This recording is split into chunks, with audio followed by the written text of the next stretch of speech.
Events of the last 8 months in Iran have occasioned, one might even say inspired, an array of interpretations and formulations. Multiple attempts to categorize and explain the nature of the upheaval have issued forth. In the heady early days and weeks following the June election, Slavoj Žižek characterized what was unfolding in Iran as a great emancipatory event. Hamid Dabashi described the situation as, quote, something quite extraordinary, perhaps even a social revolution.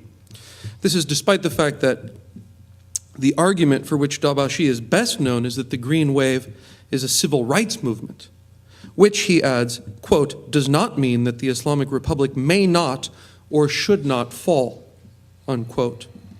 One commentator sees what's happening, perhaps a bit rhapsodically, as heralding a new reality, something so unique and new that it could transform not just Iran, but the entire Middle East, indeed, the whole world.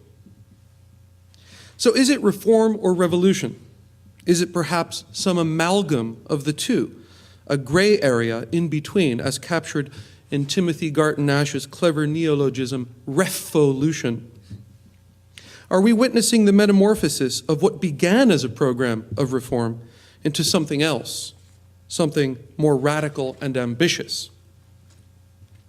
I tend to agree with the Iranian political scientist Hossein Bashirieh that this is what he calls a potentially revolutionary situation that, depending on several variables, may well turn into a thoroughly revolutionary situation. But will it turn into one? We, of course, have no way of knowing. As Charlie Kurtzman has just argued, we might describe the present situation in his term as unthinkable. How events will turn out, even what direction they're moving in, is simply impossible to determine. What I think we can say, however, is that this is a revolutionary moment, which is to say something very profound has taken place and is taking place in Iran today. Something of enormous significance, not only for Iran, but beyond. Whatever concrete outcome emerges or fails to emerge from the events unfolding in Iran, something very important has already happened. As Nader Hashemi, from whom we'll be hearing this afternoon, has argued, the Green Movement, quote, has already won an overwhelming ideological victory against the regime. In the realm of political ideas, Hashemi argues, the battle is over, and Iran's clerical oligarchs know it. Liberal democratic ideas have triumphed. Others have claimed a moral victory for Iran's Greens, as Muhammad Sahimi puts it. Quote, even after a violent 6-month crackdown, the Green Movement has not been weakened, but has strengthened and expanded to many cities and towns around the country. This is already, Sahimi argues, a significant victory for the Green Movement. Addressing the agents of repression directly, one Iranian blogger wrote, this election, whatever it was, whatever it did, it made us big and made you small. It's of course difficult to measure, maybe impossible, but there's a widespread sense that things have changed in Iran, quite possibly forever. That there's been a crack in the mirror, a plate tectonic shift in the country since June. I don't just mean the widely remarked upon evaporation of Khamenei's halo due to his naked partisanship for Ahmadinejad, a development that has without question changed the equation in Iran and intensified the regime's already protracted crisis of legitimacy. I'm talking about a deep-seated shift in the consciousness of millions of Iranians, in their ways of seeing and perceiving their political reality. I think there's a sea change underway in what Raymond Williams called the structure of feeling, and the emergence of something along the lines of what Herbert Marcuse called a new sensibility, what Simon Critchley calls the formation of a new shared political subjectivity.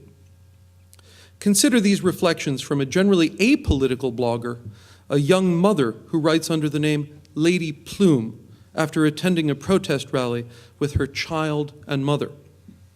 They had divided us by appearance, devout, Western, downtown, meaning working class, intellectual, pauper, and hooligan. Being together has shattered this. This magic green bracelet has worked wonders on our culture, our feelings, and our hearts. We stand as our true selves." Unquote. Again, it's hard to measure this kind of thing, but you can see it manifested in quite palpable ways, down to the level of bodily existence. Amidst the upheaval, many Iranians have stopped eating and sleeping as usual. And yet they're intensely energized and animated, for many of them in a way they've never known before. There's an awakening taking place, albeit a sleep-deprived one. This new sensibility is also on display in what the political scientist Farideh Farhi has described as an unprecedented willingness to confront the security forces. In the Ashura protests, Muhammad Sahimi has written, "The Green Movement demonstrated that it was willing to pay any price to resist the military clerical dictatorship and advance democracy." Now, make no mistake, and Charlie just made this point very forcefully, as dramatic a process as I believe this to be, I'm not suggesting that the entire population has been swept up in the green wave, or that there's anything like a general will forming. There is, to be sure, a mass movement with millions of adherents, and it represents the sentiments of many more millions, but it does not represent the sentiments of all Iranians. Several other million Iranians are regime loyalists.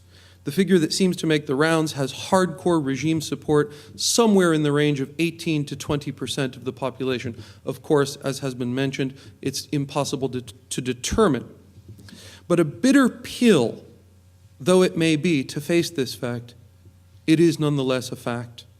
The Green Movement does enjoy broad popular support, but Iran is a house divided, irreducibly so, and the competing political visions are engaged in a war of position over Iran's future. Neither is the Green Movement entirely unified itself. It does represent a broad alliance that has come together around a common set of animating ideas and impulses. But it's far from a monolithic movement. As Abdul Karim Soroush himself recently said, quote, "This is a pluralistic movement, including believers and non-believers, socialists and liberals. There are all walks of life in the Green Movement." It's also a movement very much in flux, responding to a dramatically evolving situation,